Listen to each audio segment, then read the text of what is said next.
Alright, so we have most of the accessories off, we have the exhaust manifolds off, and we're just about ready to flip this thing over with all the oil now drained out of the pan. What we're going to point out first is the dipstick tube. So on the car setup, the dipstick tube is actually on the passenger side, and it kicks out a good bit, and typically in a swap, especially your B, E, and A bodies, this is just not going to fit. This is going to rub on that subframe area, kind of the lower part of that inner apron. So this has to come off. I'm just going to go ahead and pop it out. It is also, as you'll see, pressed into the pan. There's like an O-ring gland right in here, and this tube goes into the oil pan. Okay? Now on trucks, it's on the opposite side. So Mike, let's go walk over and take a look at the opposite side. On the trucks, even though the 6.1 never came in a pickup truck, you'll see right here, this is actually a boss for the dipstick tube. And there's a metal plug deep in there that we're going to pop out once we get the oil pan off. And we're going to be using this spot now because the Milodon oil pan does not have provisions for a dipstick. So that's something that we're going to have to do. We'll go ahead and get this thing flipped over, and we'll cover a little bit more why we're changing the oil pan and what we need to do to make it all work.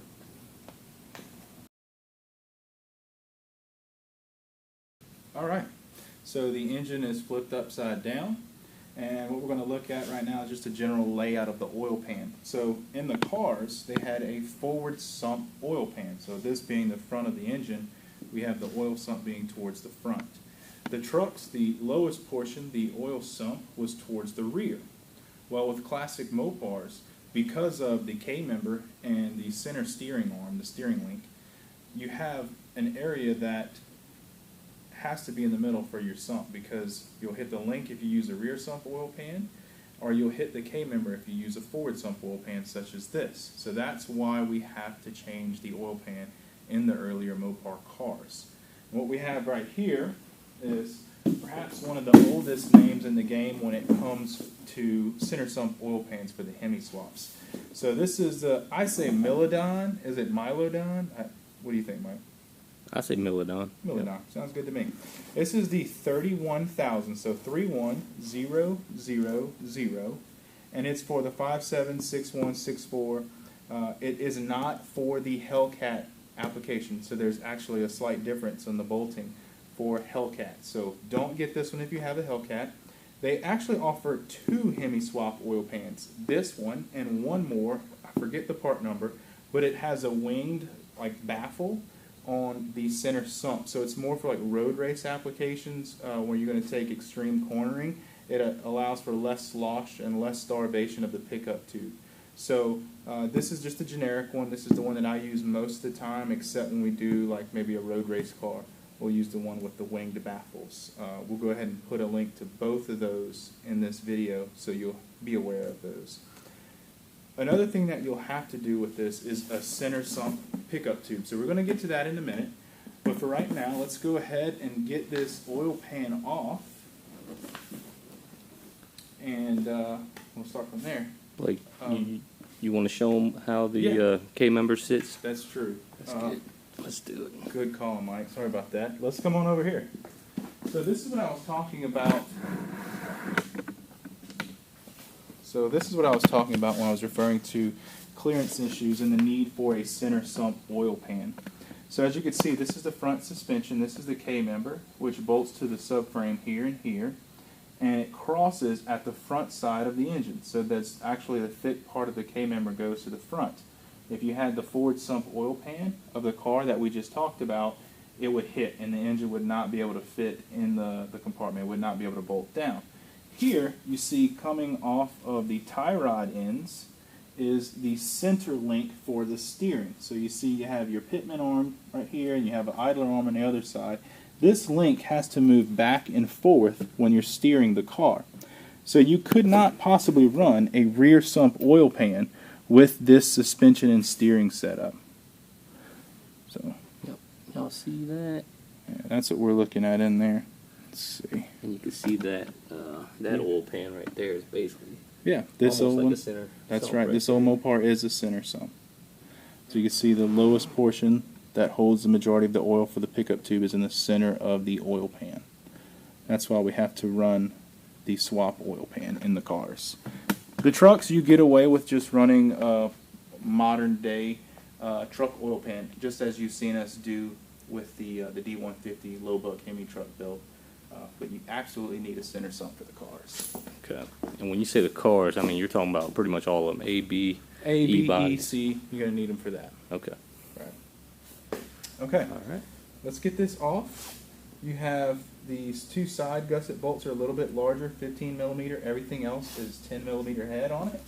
You're also going to have the same two 15s on this side. Yep. Okay.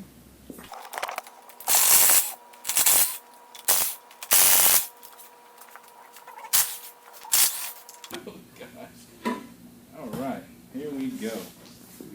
Yep, got this off.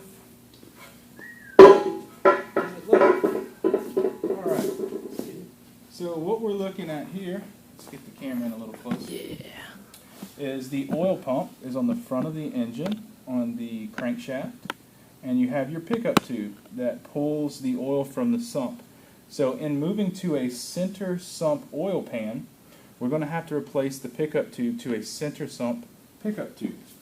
Now, one thing you'll notice is there's a support here on the tube, and it actually uses a stud in the main cap right here to support the tube. When going to a center sump pickup tube, we're going to have to do some moving around. So as you'll see on this main cap here in the middle, it's just a bolt, it's not a stud. In the front, we're going to take a series of factory bolts and we're going to move things around, okay? So let's get this guy off and then the pickup tube bolt, and we'll get under here for a better explanation.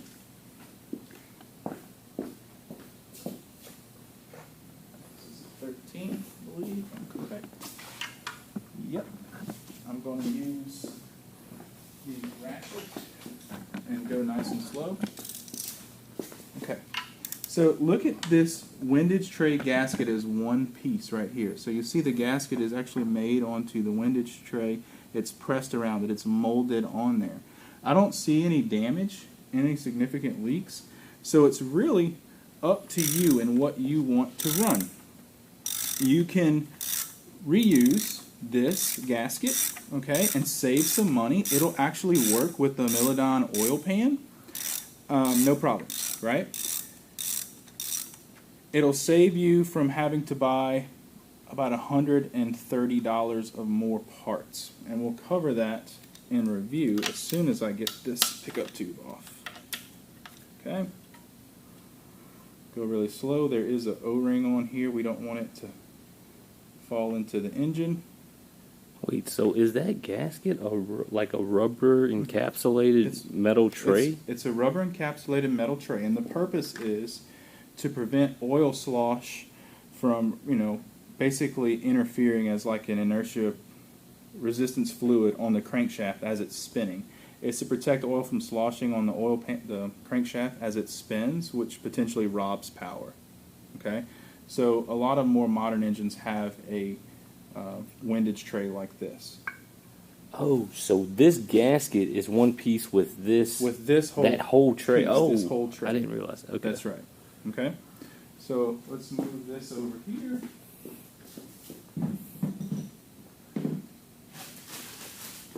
So, Milodon, what they sell, this is about 30 extra bucks, is a set of gaskets for their oil pan. Okay, and then they sell their own windage tray. What I like and don't like about this, okay? First thing that I like about it is that it's all from one manufacturer, and I have never had one with the right amount of RTV that leaks, right? So it's all one piece. You get it from one stop. You get the bolts, the oil pan bolts, the gaskets, the windage tray, everything from Milodon, okay? What I don't like about it is the windage tray often has problems. You can see right here, this is the boss where your new dipstick's, I'm sorry, it's this one right here. This is the one where the dipstick's going to come through when you use the other vehicle dipstick, okay, using a Jeep or a truck dipstick. The windage tray on the Milodon, I've never had one that lined up perfectly with this boss, so I wind up having to trim the windage tray, trim this area where the stud comes through for support of the center sump pickup tube, and it just never really is a straightforward install. So where I can, I like to reuse or get a new factory windage tray with gasket built in. Okay, so in this case, it looks great. We're going to wipe it up, make sure there's no cuts or voids in here. Then we'll gently take it off, change the studs and bolts that we need to change, and then reuse this gasket. So that's what we're going to do. So I haven't had one leak on me yet. And we're going to now return this. We're going to return these guys and get us back about 130 bucks. That's always nice. Get some beers with that. Wait, never mind. Yeah. I didn't say that.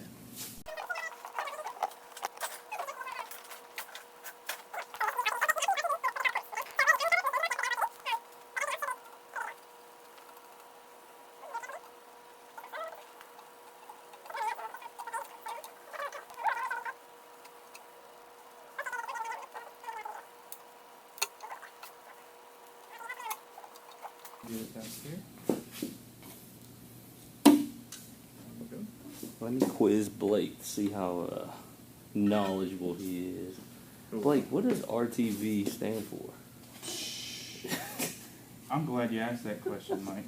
So, back in the 1800s, they were looking for an adhesive for really tall Venetian blinds. I was like, wait, what? When he said 1800s, I was like, this is BS. Mike, what does RTV stand for? Really tough vinyl. Isn't it like a vinyl polymer or something? I have no idea.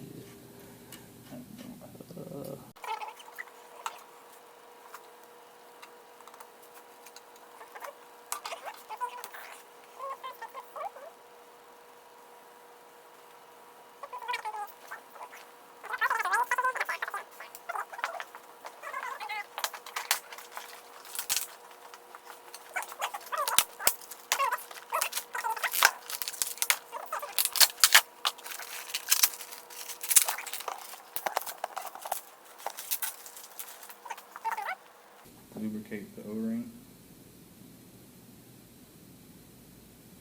Make sure you do that because sliding it into the oil pump socket, the pickup tube socket, could nick or cut it, and you definitely don't want to do that because you won't have any oil pressure. Be sucking in air. That's a good point. You know, no oil pressure. Okay. That looks good to me. Okay. So what we'll slowly do is kind of put it in here and rock back and forth until it's seated. It is. And you'll notice with this here, it goes right across this main cap. So this is the third main cap from the front of the engine. So this is what I was speaking about earlier. You notice that this main cap has bolts, 2 bolts. This one has 2 bolts, and the forward main cap has a bolt and a stud. So the stud, its purpose is to hold the support tube. Now these bolts and studs are torque to yield, so they're only good for one use. Many people try to go cheap here. You know, reusing the gasket is as cheap as I will get because that's an easy fix if it leaks. You know, you can go ahead and spend a couple bucks for insurance. It's up to you. I haven't had them leak, but Do not, I repeat, do not reuse these bolts. What we have to do is change the setup. So the front will now have 2 bolts instead of a bolt and a stud, and this third main cap will now have a bolt and a stud, okay? Do not also change just one. That's another thing you should not do. If you're going to go ahead and put the new stud right here, you have to change the corresponding bolt, because that's how you torque and have uniform bolt loading. If you loosen this one all the way, what happens is this bolt that is still seated and still torqued to yield will actually stretch a little bit more. And when you torque this one down, the torque value on the opposing bolt is no longer valid. Don't do that. Always replace both per stud, per main. Always replace both. That's kind of my pet peeve, is, you know, those that just, some people actually take the stud out here, take the bolt out, and just switch them. You can only use the bolt once. It actually stretches at a microscopic level, and it's not the same, right? Don't reuse the bolts. They're cheap. Mike picked ours up today from our local Dodge dealership. Yep. So let's get those part numbers, Mike. Let's see what we have here. Let's do it. The main bolts for the Hemi. Part number 6513099AA. Yep. Okay? So you're going to need to buy 2 of these. Don't cheap out. You have the studs themselves, new studs. Looks like the part number is, what do we have here, Mike? It all starts with 6.5 something usually. It probably does. Right here, 6 right there. 6738700.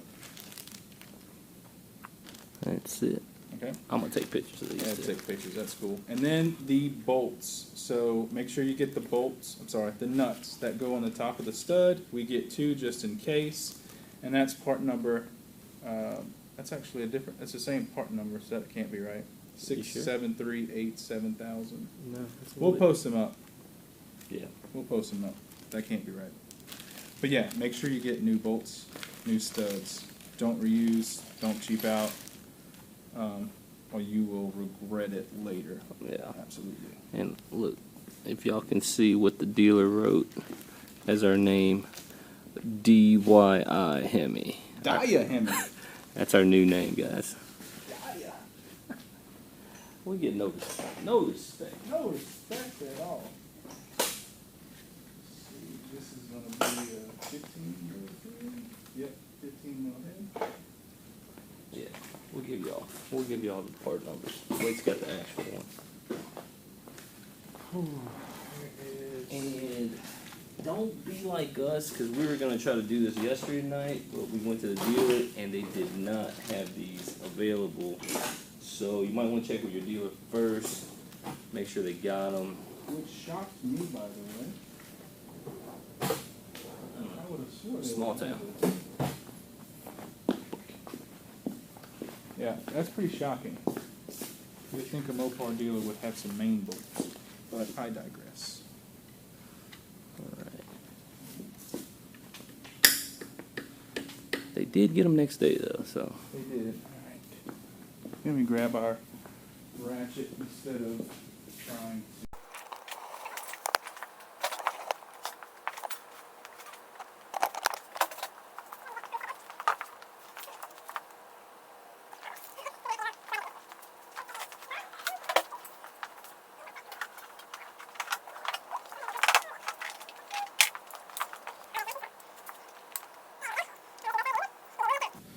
So these are torque to yield too? They are torque to yield. If you get aftermarket bolts and you want to replace all of them, ARP makes a great set, and they are not torque to yield. They are reusable chromoly bolts. Really? Actually comparable in price when you look at buying the whole set. If you're running boost, running some really high horse applications, I would recommend actually replacing those with ARP and replacing the connecting rod in bolts with ARP hardware. Make sure you use all factory torque specs, and you'll actually have a little bit stouter bottom end. It's kind of funny what a set of bolts and studs will do to strengthen up the bottom of a rotating assembly. So we're going to do one at a time. All right, Mike. Why don't you grab me a stud?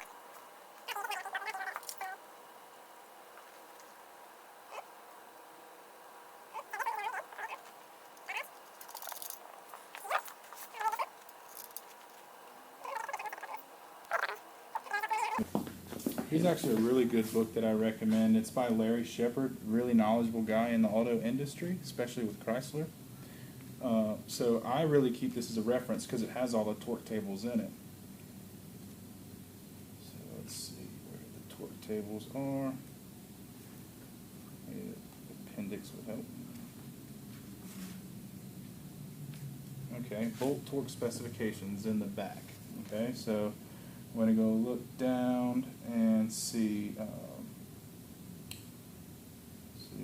main bearing cap bolts. They're M12s. It says 20 plus 90 degrees on the 5.7, 20 plus 90 degrees on the Eagle 5.7, and it says 21 plus 90 degrees on the 6.1 Hemi.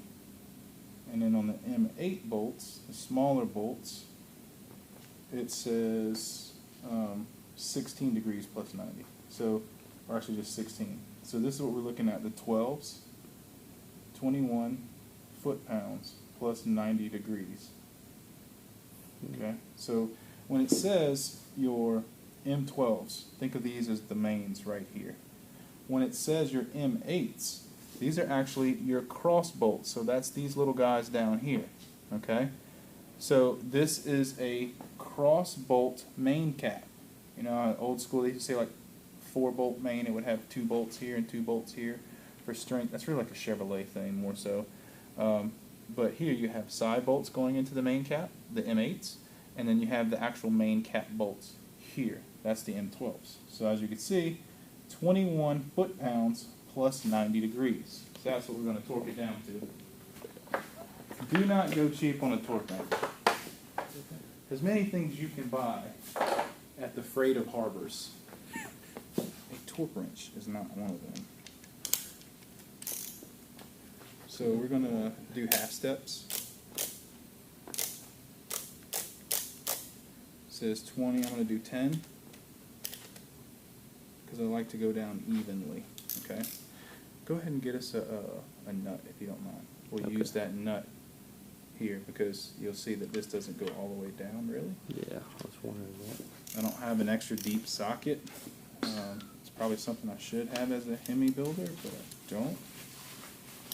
Shame on me. Yeah. Alright. There we go. So that one is 10. Maybe the 13 millimeter too, if you don't mind.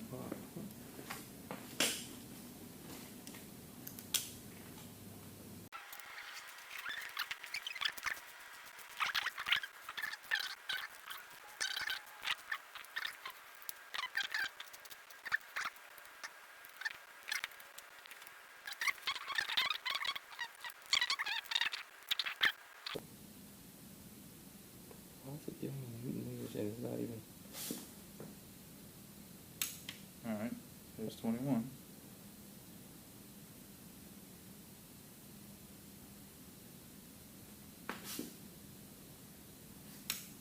Plus 90. That does feel about right though. Yeah, I think everybody else is saying the same thing. 28 Newton meters. Nobody can... Nobody online knows how to convert Newton meters to put that. Oh, education is awesome.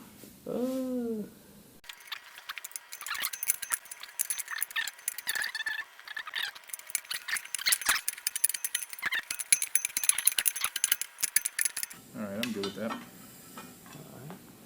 Okay.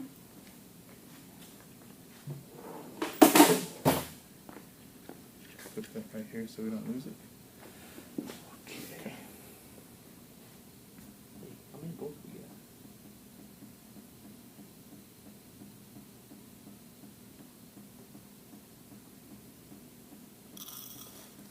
Do we have enough? Well, We got 2 bolts. learning lesson. You need 3 main bolts. Math is a fundamental, you guys.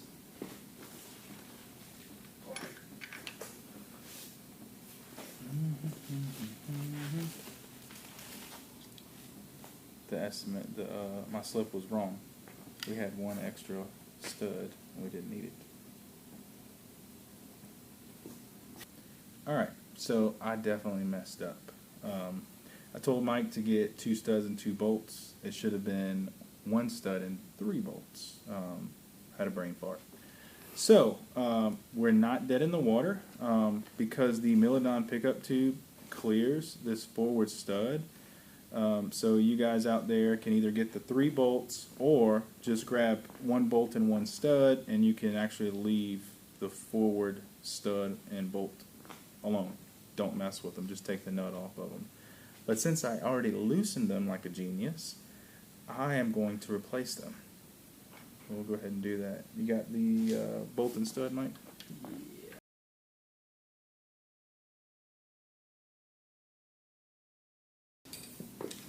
And now we can start wiping up the oil and punching out the dipstick plug.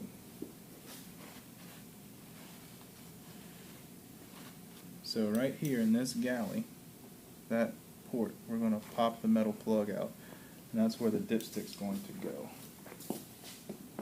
Some people run the truck dipsticks, some people run the Jeep dipsticks. That's a funny word, huh? Dipsticks. Yeah, I'm thinking which dipstick, Jimmy? Either way, you're going to have to do a different dipstick. You can't reuse the car dipstick. It just gets in the way.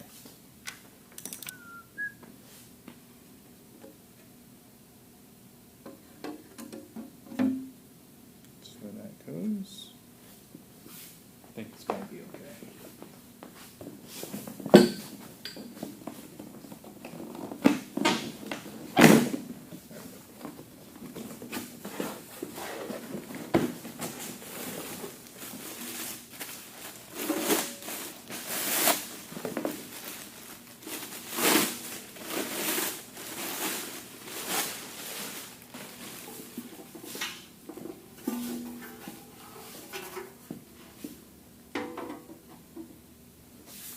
Yeah, that's going to fit. No clearance issues. Perfect. Center sump. Okay. So let's go ahead now and install pickup tube. Alright. Want to take this windage tray off? No. No? Well, yeah. Take it off. We got to clean it. Okay. Clean it before we do the dipstick tube, or pickup tube. You see how the RTV is across where your end cover meets with the block, the aluminum end cover meets the block, same as the front, the timing cover meets the block. That's where you really need to puddle the RTV. Check it out, guys. Yeah, right there. If you do the Milodon oil pan gaskets, you're going to have to do this. Scrape these off, line a bead of RTV all the way around. Drop the first gasket down. Line a bead of RTV all the way around. Drop the windage tray down. Line the RTV all the way around. Drop the second gasket. RTV all the way around again. Drop the oil pan on it. So a lot of RTV that way. It's kind of an old school way. That's why a lot of people like to reuse the factory windage tray. Goes from having to use a colossal amount of RTV to just at the joints, in the corners as they call it.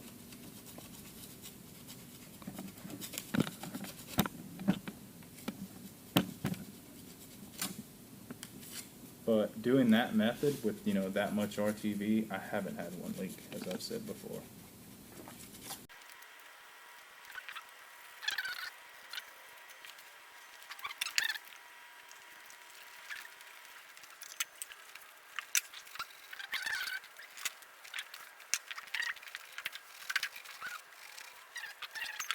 It's not on here. So maybe, I'll tell you what. We get a viewer to tell us what it stands for. Maybe we like send them some stickers or something. We'll send you something. That's Send a me good something. point. Alright. If you tell us what RTV, first person that comments in the comments on this video of what RTV stands for, we will send you something.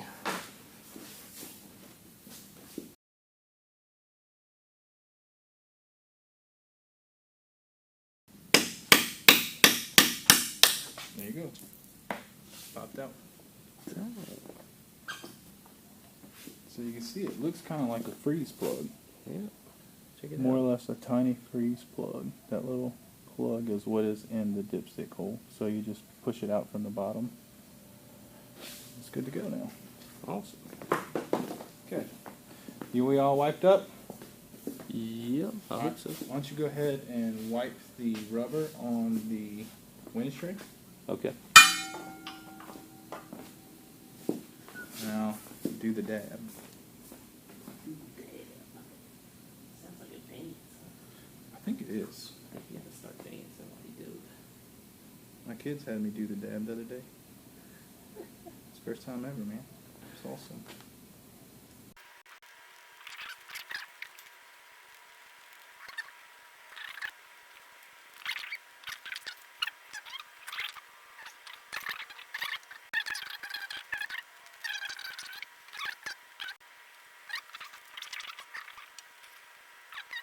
For this build, we were really hoping to use the Holly new oil pan that they had came out with. The problem was it was on galactic back order. So, I mean, you can't use something if you can't buy it. And it is made the same way as the Jeep and the car. It's made out of cast aluminum. It's good and bad. I think it's more robust. It doesn't flex like a stamped pan does. Yep. But the bad thing about that is if, let's say, your car is low clearance to the ground, a cast hard pan like that, you can also think of it as a brittle pan. So if you hit something in the road, crack, as opposed to bending like a stamped pan will. Yeah. Did you wipe this down too with the? What is that? This, With the solvent? Yeah, just wipe it down. It's chemically resistant, so you'll be fine.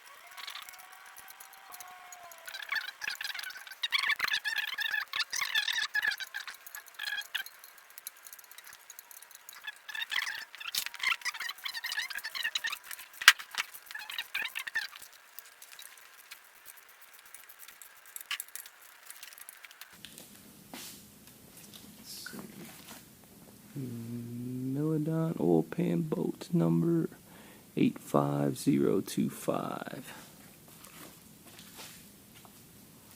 Alright.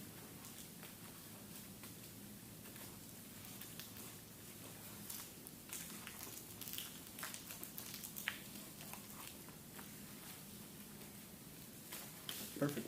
Just as I thought. 10 foot-pounds. Okay, that's good.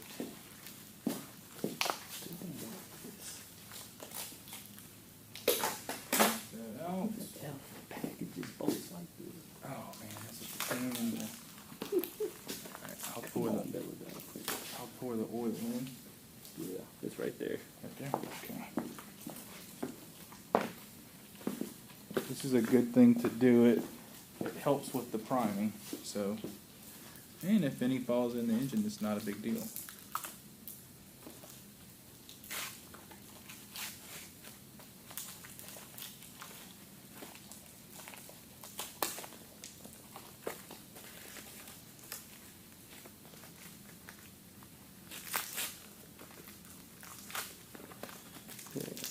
y'all are wondering why it's taking me so long to get all these bolts out, it's because Milodon likes to put it in this nice packaging, and it's vacuum sealed, so each one individually is a pain in the butt to get out. It's like individually wrapped presents.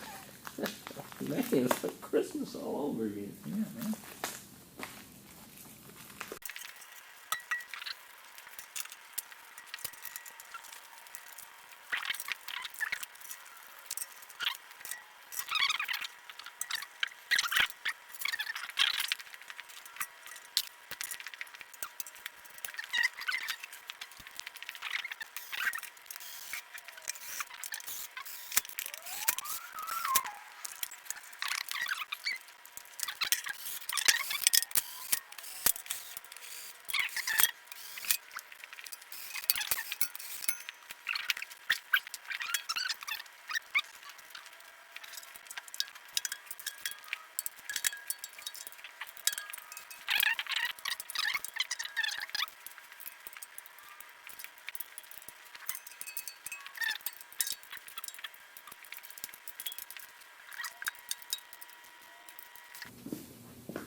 Now these are actually in there, so what we could do now is, because the other bolts are holding the gasket down, we take it to the small drill bit, drill in there, be careful not to mess up the threads, clean it out, and then put the 2 extra bolts here. On this side, just right here, because the original gasket didn't have the bolts. Okay. On this side, you see the old oil pan bosses that come off the side of the block. We're actually going to cut these off. So we're going to take our cutoff wheel and cut flat with this edge all the way through this bolt boss. So you're going to cut straight through. We'll need that for the starter clearance. Okay. I see. We can leave them on the other side, no big deal. We're going to just cut this off, no big deal. So you're cutting like the metal and everything, right? Yeah, cut the engine block itself. Okay. Yep. And you guys can see that the gasket is Right. covering the hole. So, like Blake said, we're gonna have to drill through that. Put a bolt there. Lightly drill through it, clean it up, and then we'll do the same thing. We'll put bolts here and torque the heel, or torque down. Gotcha. So it won't be a big deal.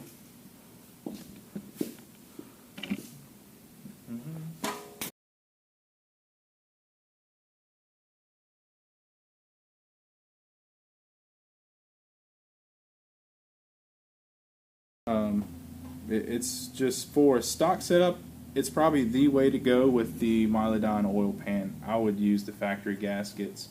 The reason why we got a new one is we first attempted to, and we've done this in the past, we attempted to reuse this factory gasket, and what we did was we placed a bead of silicone around, especially where you get your end plate, so the rear main seal plate and the timing cover are.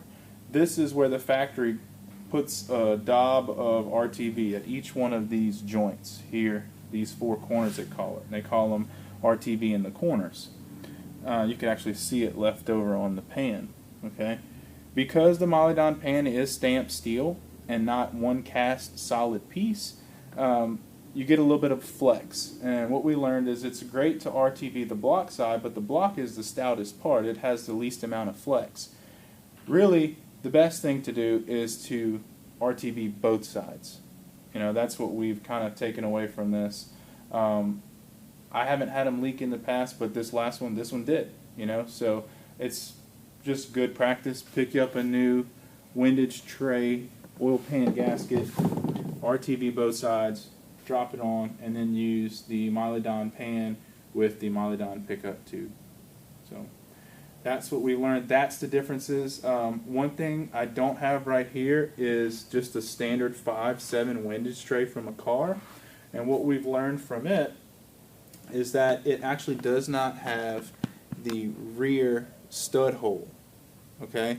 So we need the rear stud hole to be able to relocate the stud for the pickup tube. So even if you're doing a 5.7 Hemi with the Milodon pan and pickup tube, get the 6.1 pan gasket and windage tray because it has the provision here, the hole, for the support stud. So make sure you do that. That's it. I don't know about you, but I'm ready to bolt this thing together. Sounds good to me. Alright, let's put this sucker down. Get it done. Alright. Go ahead, Mike. Hey, what's up, guys? So we got the FelPro OEM gasket here with the Milodon middle sump wool pane, and there's 2 extra holes on the Milodon wool pan at the corners to help with sealing, and so we're gonna have to mark those holes where they line up with the gasket, and we're gonna mark them because we're gonna drill it out. And So you have to drill the gasket, right? drill the gasket, that's right. Yeah. Don't drill a pan. So these 2 corner holes right here. Hopefully you can see that. Yeah. So it looks like the old pan used to use these other holes here, but we're not going to use those anymore with this one. This pan doesn't have those little ears on there. Why don't you pull that pan off? Let's see if you got some marks on that gasket there. Let's see. Let's see if I'm worth a damn. Yep. See 1, Yep. 2. It's good. Alright. Get to drilling. Alright, guys. Alright, so we got the Milodon wool pan sitting on top of the OEM FelPro gasket, and we're going to use it as a guide to know exactly where to drill. And I've got a 1964 drill bit, and that's the exact same size as the hole on the pan, so I'm going to go straight through with that.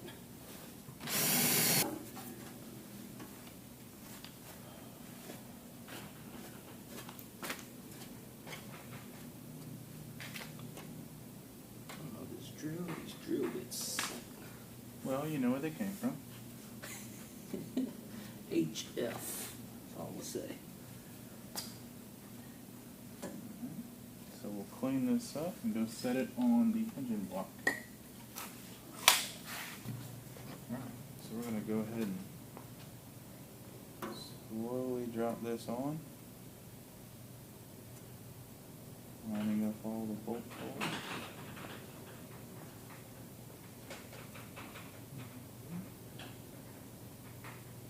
We did put a lot at those joints. Talked about you can actually see the RTV pads here. That's the blue part of the gasket.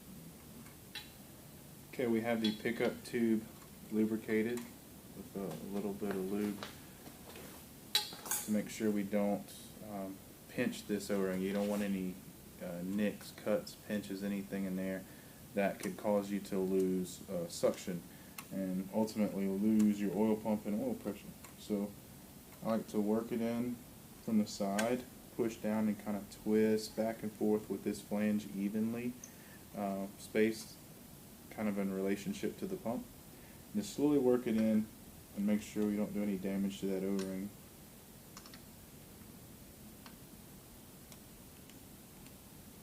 There we go. That looks good, so that's going to fly up a little.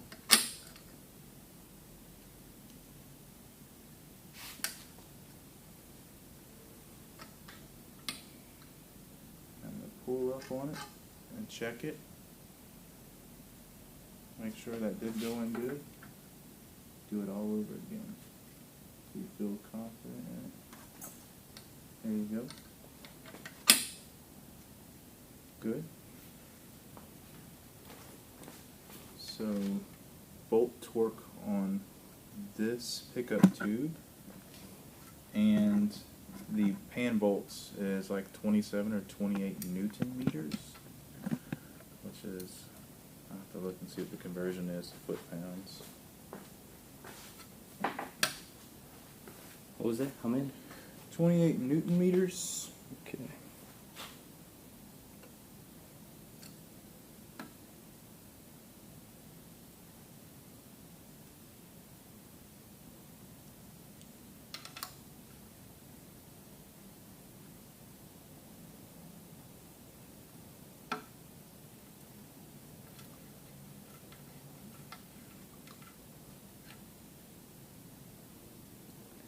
About 20 foot-pounds, 21. 21 foot-pounds. Okay. So what I'm going to do is, this bolt hole is not lining up just perfectly. So if you actually take this foot, you bend it a little bit, what that will allow us to do is this whole pickup tube has to come back just a hair to get this to line up. So it's not perfect. There's a little bending for this tab we're going to have to do. Be careful not to break the weld on the pickup tube. You don't want any holes that could cause loss of suction. So we're going to take a break and go do that real quick and test fit it to get it to where we want it.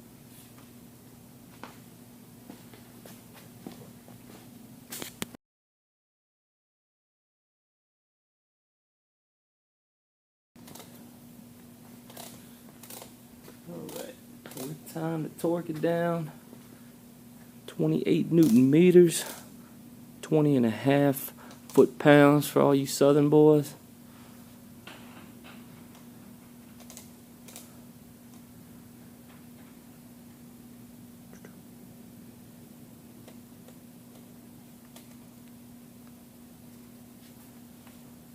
Alright, so start with this.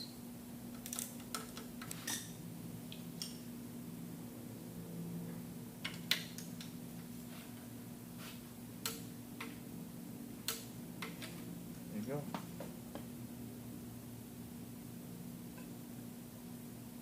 That looks good to me.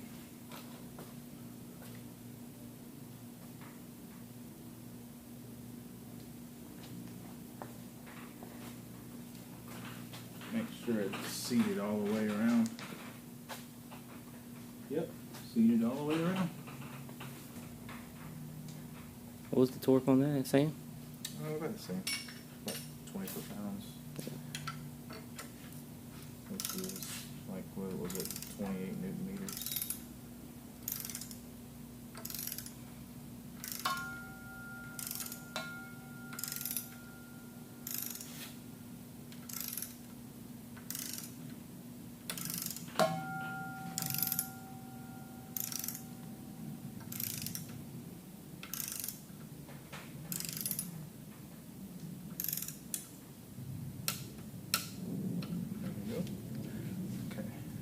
Check to make sure we didn't pick up on the tube. Looks good. So she is all good in there. What you doing, Blake? I'll pour some oil down the pickup tube, let it go and seat in the oil pump. It's going to help us with priming. And all this time that we're messing with the oil pan, it can settle down to the oil pump.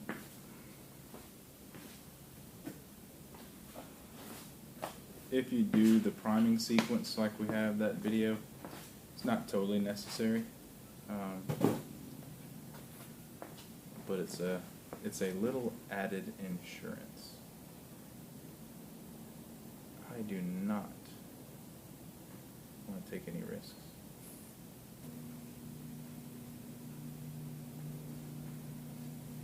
Mike, you ever decorated a cake before? How's your little artistry, your skills? How's your skills? I don't know about cake, but I'm pretty bad at, finishing, molding around the house and all that, so I'm pretty good with the caulk gun.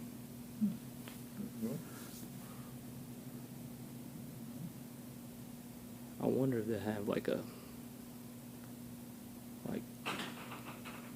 World Series of caulking kind of deal. I would love to be in that, actually. Are you referring to a caulk championship? Is that what you just said? Let's just say I'd probably be top 10 in the nation, maybe the world. Really? Dude. Interesting.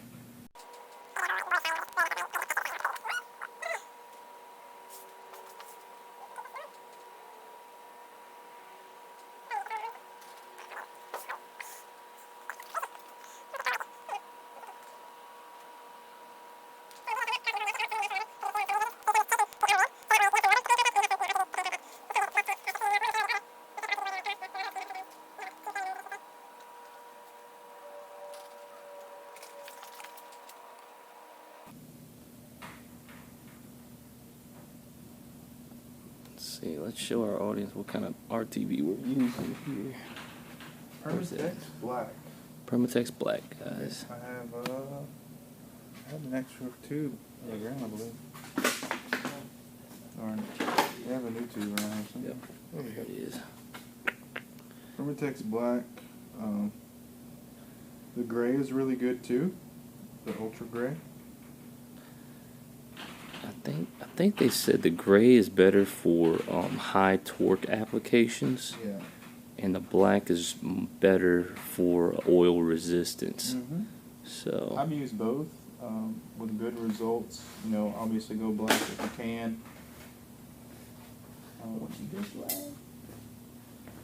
But the gray, man, that stuff is crazy. It doesn't come off anything. Like, you get that on your clothes, straight clothes away. oh, It's nuts. Now Ford actually had a version. They call it their Ford Gray gasket material. I think it's pretty much the same thing, but I'm not sure. yeah. And that's what they used, like, to hold the diesel truck oil pans on. Stuff was like Really? good. Oh, it was really good. Like the Ford diesels, not like Cummins or anything like that. Yeah, the 7.3 power stroke. Oh, When I used to work at the diesel shop, that's what we used, and that was a factory. I mean, it came in the tube with Ford's logo on it. So we ain't using none of that Ford crap. nope. Put some Mopar labels on there. It's a good idea. Ford kept us in business, though. They always do. Mechanic's best friend.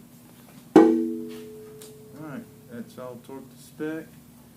Am I missing anything, Mike? No, I Alright. think we're ready for the pan. Grab that side.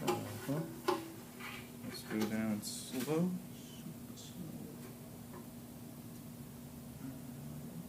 Good on this end, you good?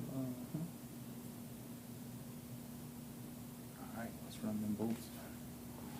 It's good. It's really good.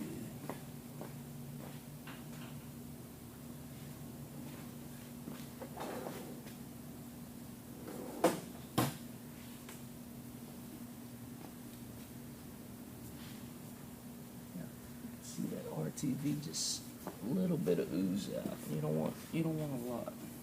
Yeah. You still want it to look good. Yep. Alright, so oil pan is on. Nice and sound. I'm really happy with the way it came out.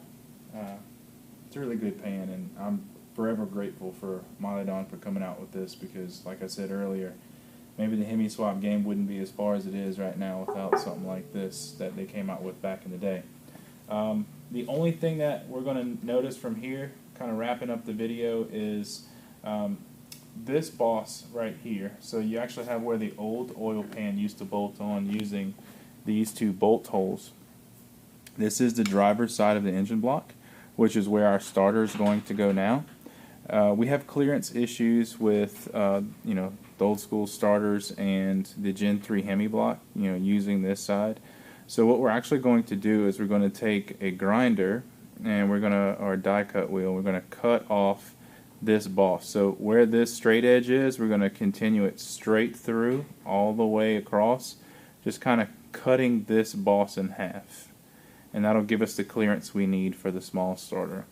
That's the only thing else that we need to do around the oil pan. If you do it nice and quick with the fresh wheel, it won't build up too much heat, so you don't have to worry about hurting your gasket, getting that all torn up from heat cycling of really high temperatures right here, because it will get red hot. But that's it. So our oil pan's on. Thanks for joining us, and we'll catch you in the next one. Please like and subscribe. But more Hemi Tech.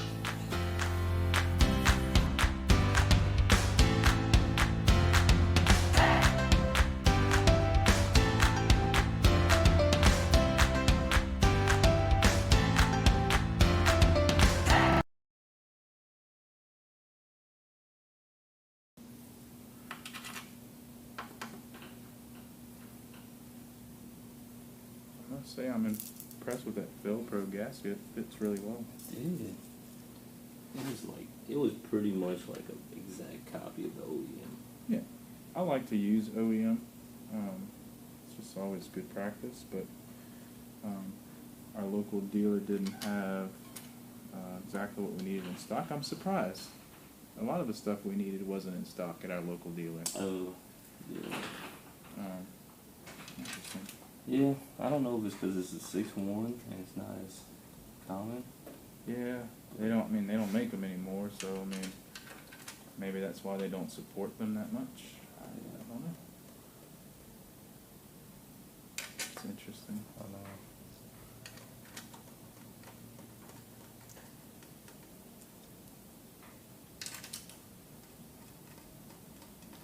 I think this car is going to be a satisfactory ride with the 6.1 in it. Man, this is gonna be fun. I think it's going to be nuts. I mean, the 5.7 is crazy in the orange car. This is almost 100 horsepower more. I'm tempted to just put it in the D150. Just swap out the intake manifold or something.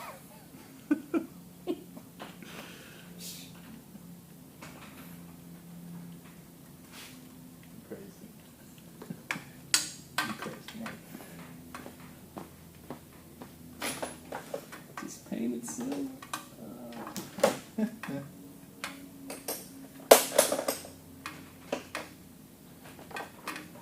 For some reason, I don't think that'll work. I mean, how much would someone notice 100 horses missing? Especially if they did a whole engine swap. They, Probably a lot. probably bumped themselves up 150, 200 horses just with the 5.7 already. From that Yeah. 340. Perhaps. Well, look, I am not going to explain to Anna how you got killed because you took somebody's 6.1. I thought she was meaning like, because I was rolling that D150 with that 6.1 and ran into the freaking tree probably. You probably don't. Power. Alright, we gonna find one. We need to build our 6.4. Oh yeah. Let's see. Probably do MBS deletes with some mild aftermarket pistons and rods in it, and streetable camshaft, nothing too crazy.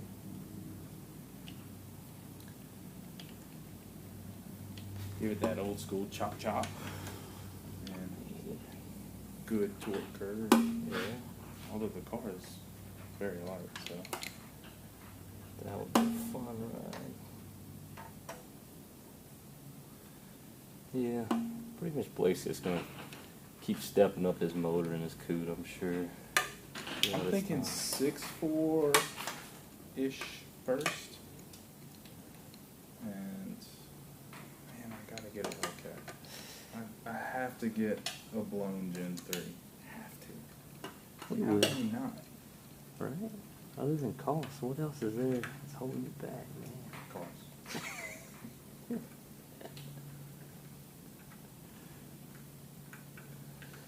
We were at a local Mopar show, and our good buddy, Mr. Herb McCandless, is that how you say his last name? McCandless, yeah, something. McCandless? McCandless? McCandless, yeah. Yeah, so he was Mr. 4-Speed. Mr. 4-Speed. He drove for Soxon Martin. He was an extremely good driver, super nice guy, very knowledgeable, great Mopar collector, lots of cool stories. I remember him telling me at the local show, he said, "Blake, it's just money, you can't take it with you." And I was like, well, you gotta have it first to take it with you. He's a super cool guy. I hope we get to hang out with him more. It's crazy. They call him Mr. 4-Speed because he drove this 4-speed in that car. Right? Hey, he was the fastest 4-speed driver. Yeah. And then you asked him about, hey, you know, should you upgrade to what, a Nag 1 or something like that? Or? No, so he asked me at the show. We had the orange car out, and he asked me. He says, "So what you running in there?" And I said, "Oh, the 4-speed. You know, the transmission he was famous for." And he was like, "Oh no, man, you got to get you like a 5-speed or something out like that." And I just was kind of shocked. I said, well, you're Mr. 4-speed. And he said, well, hell, if they would have had a 5-speed, I would have been Mr. 5-speed. I said, I wish I'd have been Mr. 8-speed right now, man. He's a super cool dude. Yeah. Looks like he's lived a fun life, man. Oh, for sure. Gosh. That's what it's all about, guys. What I like about him is he's in. He loves Hemi swaps, Gen 3 Hemi swaps. Really? He actually has his own Gen 3 Hemi swap. He was actually one of the first. I need a shorter extension. Yeah. Like this one. Yeah. That's not much. He was actually one of the first in the country back in the day to do the Gen 3 Hemi swap. Can't take that. You know what? And so at the show, he saw our car in the thermostat spacer. And he was really kind, man. He's super nice. He said, "Oh, I'd like to run that on my car." So I'm hoping to see him at Carlisle on one of those and see if he ever got around to putting it on. Wait, he got one? Mm-hmm. Nice. He sure does. Let me get this one. Yeah, that'd be better.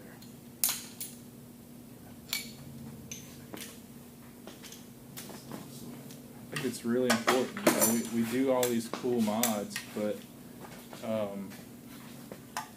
know, keep that Mopar history alive and some of the cool stuff they did back in the day. Really, that's kind of what the Gen 3 is all about, is bringing everything back and enjoying the heck out of it. Small block stuff's getting hard to find in decent shape, like the old school LA 318, 340, 360. So we're able to take these engines, which are, you know, still running in good shape because they're newer, and there's more of them out there, and put it in these old cars that we love. Yeah. That's what's so cool about it. And to me, you're still pretty much keeping the tradition of Mopar, you know. Yeah. You're just improving it, man. It's improving it. I mean, they still have the performance parts catalog. You know, it's still Mopar. Mm-hmm. Just giving it a little bit better drivability, reliability.